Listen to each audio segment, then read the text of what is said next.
अस्सलाम वालेकुम नाज़रीन, मैं हूं अबुल मोहसन तुराबी प्रोग्राम सिंध किनारे के साथ इत्तेज़ा न्यूज़ के स्टूडियो से। मुल्क की सियासी सूरत हाल जो ईद से कबल थी वही अभी भी वैसी की वैसी है। और हमने देखा कि हुकूमत और अपोजिशन के दरमियान कुछ राब्ते हुए, कुछ मुलाकातें हुई या मुलाकातों के मुज़ाकरात के जो हैं कुछ इरादे जो हैं अज़ाइम जो हैं वो ज़ाहिर किए गए। इस सिलसिले में हमने देखा कि वज़ीर आज़म शहबाज शरीफ जो है वो बाकायदा तौर पर मौलाना फजल रहमान से मिलने उनकी रिहाइशगाह पे गए और उनके साथ बातचीत की। और इसका एक बुनियादी मकसद यही था कि मौलाना फजल रहमान जो नाराज़ हैं उन्हें वो मना लें, उन्हें राज़ी कर लें। और फिर महमूद अचकज़ई साहब जो तहफ़्फ़ुज़ आइन तहरीक के सरबराह हैं, जिसमें पीटीआई और कुछ और जमातें भी शामिल हैं और जमीयत उलमा इस्लाम को भी उसमें शामिल करने की कोशिश की जा रही है, पीटीआई के उनके साथ राब्ते जारी हैं। तो महमूद अचकज़ई साहब ने भी इस अज़्म का इरादा किया कि वो मुस्लिम लीग नून की क़यादत और पीपल्स पार्टी की क़यादत से मिलेंगे और बात करेंगे और सियासी मुज़ाकरात जो हैं वो करेंगे, क्योंकि दोनों जमातें जो हैं वो इक़्तिदार में शरीक हैं, इक़्तिदार में मौजूद हैं।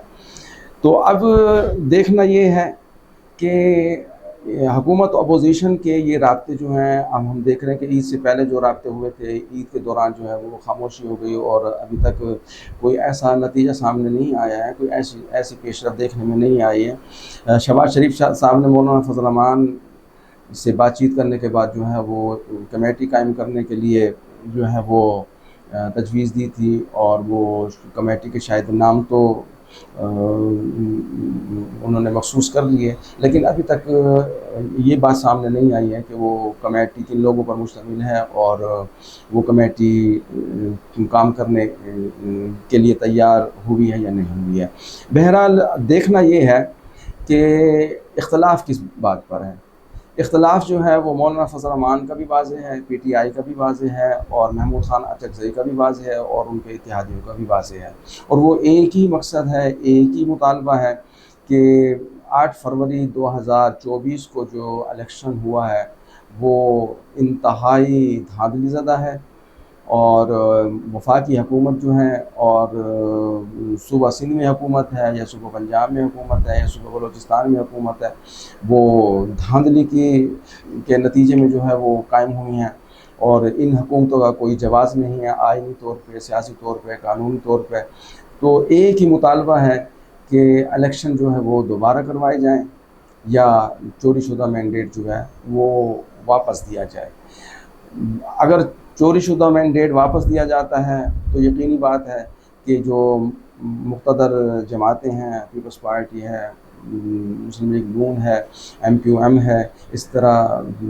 सूबों में जो ये जमातें हैं खैबर पख्तूनख्वा के अलावा, तो सब की हुकूमतें जो हैं वो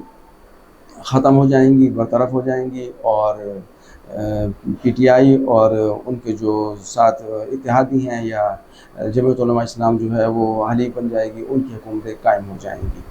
तो अब दूसरी बात ये है कि क्या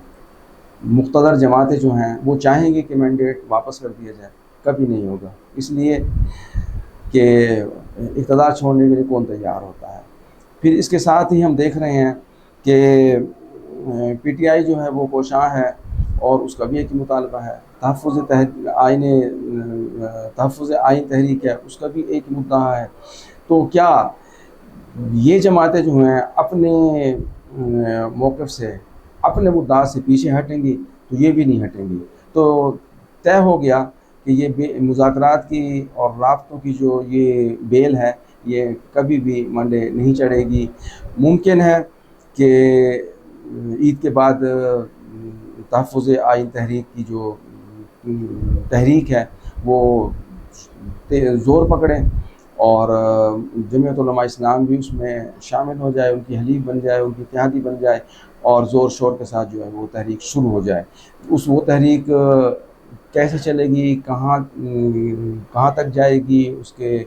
मकासद अज़ाइम जो हैं वो पूरे होंगे कि नहीं होंगे, हुकूमतें रहेंगी नहीं रहेंगी, या इस तरह ही शोर शराबे में 5 साल गुजर जाएंगे, तो ये तो वक्त से पहले नहीं कहा जा सकता। बहरहाल ये तय है कि ये बेल जो है राब्ते और मुज़ाकरात की जो है वो मंडे नहीं चढ़ेगी। जहाँ तक बात है पीटीआई की और जमीयत उलमा इस्लाम के दरमियान राब्तों की, तो इस में भी हमें नज़र आ रहा है कि पहले भी मौलाना फजल रहमान साहब जो हैं वो असद कैसर साहब के राब्तों में थे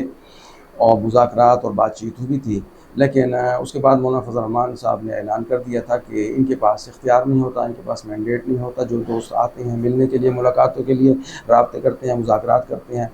तो उसके बाद हमने देखा कि फिर राब्ते बहाल हो गए और कुछ पेशरफ्त की शक्ल जो है वो बन गई, कुछ सूरत हाल जो है तब्दील हो गई। तो वाज़ेह होता है, ज़ाहिर होता है कि असद कैसर साहब उनके साथी जब मौलाना फजल रहमान से मिलते हैं तो उन्हें इमरान खान के की सरपरस्ती हासिल होती है, इमरान खान की जो है इजाज़त हासिल होती है, उनका इख्तियार हासिल होता है। लेकिन दरमियान में एक मसला और आ जाता है, और वो मसला है खैबर पख्तूनख्वा के वज़ीर आला अली अमीन साहब का। अली अमीन साहब जो हैं वो आप जानते हैं कि मौलाना फजल रहमान के हल्के से हैं, और यहीं से वो सूबाई इलेक्शन भी जीतते हैं, यहीं से वो कौमी इलेक्शन भी जीतते हैं, और यहीं से जीत कर वो वज़ीर आला बने हैं। अब सोचने की बात यह है कि अगर अली अमीन साहब खामोश रहते हैं, अगर अली अमीन साहब पीछे हट जाते हैं, तो डेरा इस्माइल ख़ान में उनके लिए ये अपनी सियासत के लिए एक ख़तरा समझते हैं, और उनका जो एक मकाम है, उन्होंने अपना एक साख बनाई है, उन्होंने अपनी एक सियासी मकाम व मर्तबा हासिल किया है, वो उन्हें छीनता हुआ नज़र आता है मौलाना फजल रहमान से और जमीयत उलमा इस्लाम से इल्हाक़ करने के बाद। तो अली अमीन साहब जो हैं वो मौलाना फजल रहमान के ख़िलाफ़ जो है वो उसी तरह गुफ्तगू करते रहते हैं, और मौलाना फजल रहमान को पहले भी ये बात अच्छी नहीं लगती थी और अभी भी ये बात अच्छी नहीं लगती है। वो ये तो कहते हैं कि सियासी इख्तलाफ किया जाए, इख्तलाफ राय किया जाए, तनकीद बेशक की जाए, लेकिन अली अमीन का की जो गुफ्तगू है, अली अमीन का जो तर्ज़ अमल है, वो सियासी, कानूनी, जमहूरी और अखलाकी और माशरती जो रिवायात इक़दार हैं उनके बरक्स होता है। तो अब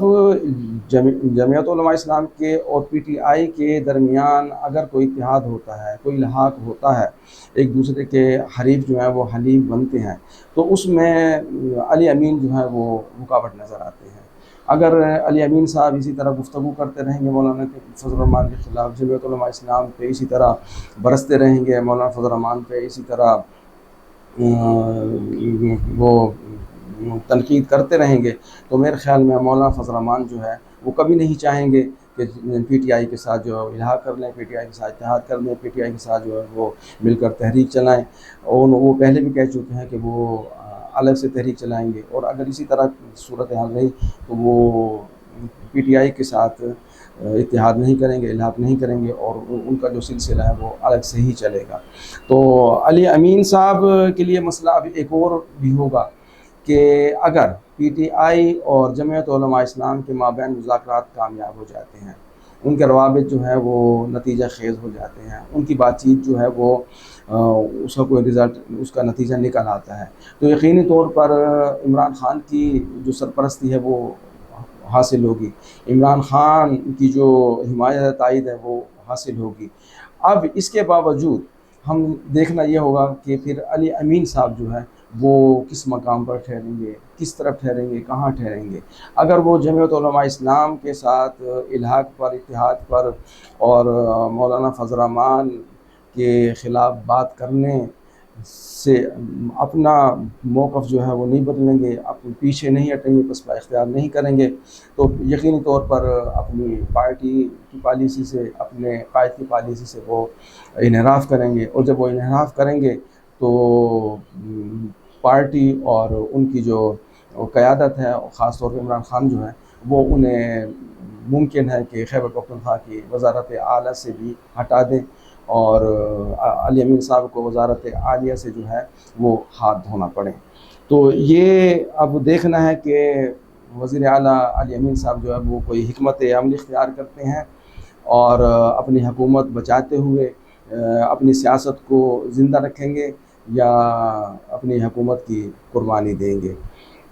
इसके साथ ही हम ये भी देख रहे हैं कि मौलाना फजल रहमान के साथ साथ वफाकी हुकूमत के साथ भी अली अमीन के जो रवाबित हैं, जो मुज़ाकरात हैं, जो बातचीत हुई है, गो के नतीजा खेज़ नहीं हुई, कामयाब नहीं हुई और उन्हें वफाक की तरफ से उस तरह मुस्बत जवाब नहीं मिल रहा जिस तरह वो चाह रहे हैं कि बिजली की लोड शेडिंग भी ख़त्म हो, खैबर पख्तूनख्वा के मसाइल भी हल किए जाएँ और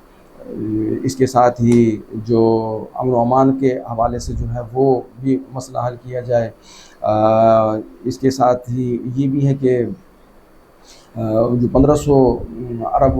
वाजिबात हैं खैबर पख्तूनख्वा के, उनमें से कुछ अदायगी करके जो है खैबर पख्तूनख्वा को जो है माशी तौर पर बहरानों से निकालने के लिए मदद व मुआवनत की जाए। तो ये अभी तक नज़र नहीं आ रहा है। तो इसमें अली अमीन साहब जो हैं वो बड़े गुस्से में हैं, बड़े इश्तियाल में हैं वफाक के ख़िलाफ़ और टकराव की और तसादम की शक्ल इख्तियार करते जा रहे हैं, सूरत इख्तियार करने और तसादम और टकराव करने के लिए वो तैयार भी हैं। तो इस सिलसिले में भी देखना ये है कि वो हिकमत अमली से काम लेंगे या अपनी हुकूमत की कुर्बानी देंगे। अगर अपनी हुकूमत की कुर्बानी देंगे तो इसमें इमरान ख़ान की तायद व हिमायत उन्हें हासिल होगी और सुनने में ये आया है कि इमरान ख़ान जो है वफाक के साथ उनके ज़्यादा राब्तों से और मुज़ाकरात से, बातचीत से जो है वो खुश नहीं हैं, नाला हैं। और एक ख़बर तो ये भी आ चुकी है कि इमरान ख़ान ने उनसे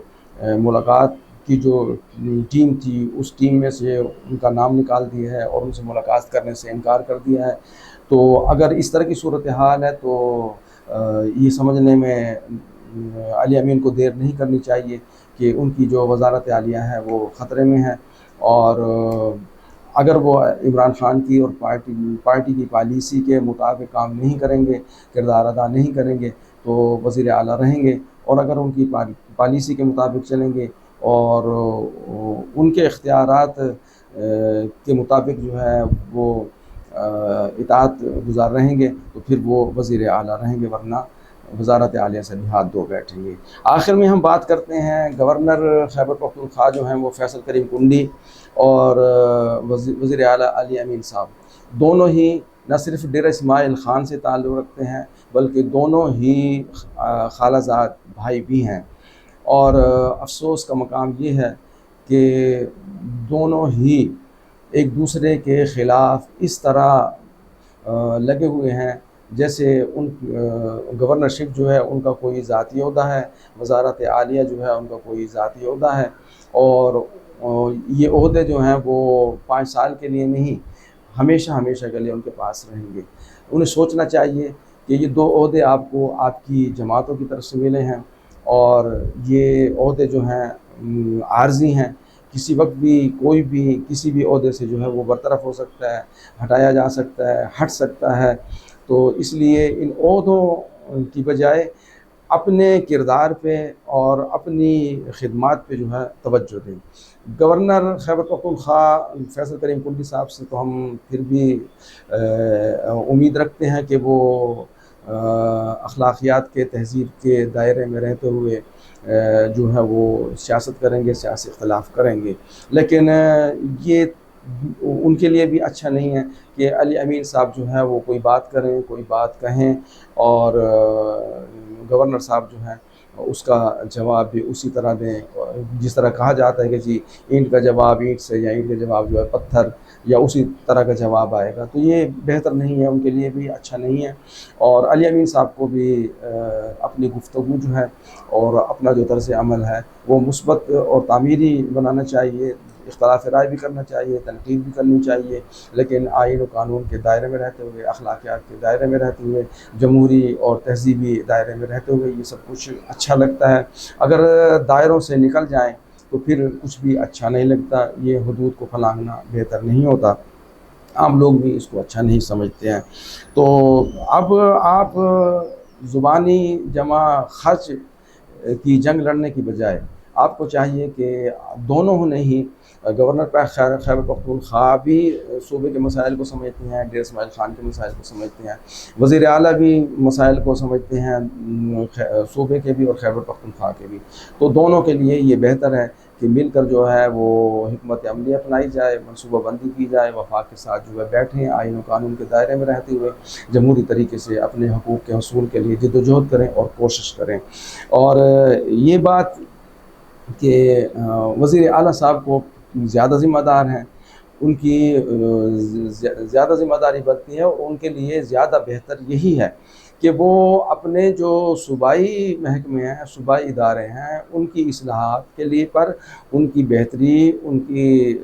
दुरुस्तगी और उन्हें ठीक करने पर तवज्जो दें। अभी तक खैबर पख्तूनख्वा में कोई महकमा, कोई इदारा भी हमें ठीक नज़र नहीं आया। हत्ता कि हमने देखा कि डेरा इस्माइल ख़ान में महकमा खुराक ने गंदम की ख़रीदारी में जो घपले किए, जो फ्रॉड किया, जो धोखा फ़रेब दिया और जो कुछ किया, वो सब अली अमीन के नाम गया। और उसमें मजीद नियाज़ी का नाम आया, जो पंजाब से एमपी हैं, उनके दोस्त हैं, और अली अमीन का नाम इस्तेमाल हुआ, अली अमीन का नाम आया। तो उनकी साख बहुत ज़्यादा ख़राब हुई है, उनका वक़ार जो है बहुत ज़्यादा मुतासर हुआ है। तो अली अमीन साहब को ये सोचना होगा कि आपके ज़ेरे इंतज़ाम, आपके मुताबिक जितने भी 24-25 महकमे हैं, इदारे हैं, उनकी इस्लाहात पे काम करें, और जब वो ठीक हो जाएंगे, वो बेहतर काम करने लगेंगे, तो आपको सियासी तौर पे भी फ़ायदा होगा,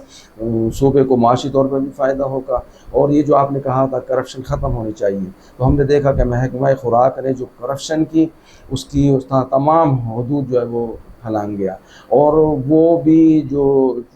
दाग है, वो भी जो धब्बा है, वो भी जो कलंक का टीका है, वो भी आपकी पेशानी पर लगा है। अगर आप मुलविस नहीं हैं और आप नहीं चाहते कि आपका दामन जो है दागदार हो, अगर आप नहीं चाहते कि आपकी साख, आपका वक़ार जो है वो मुतासिर हो, अगर आप नहीं चाहते कि आपकी सियासी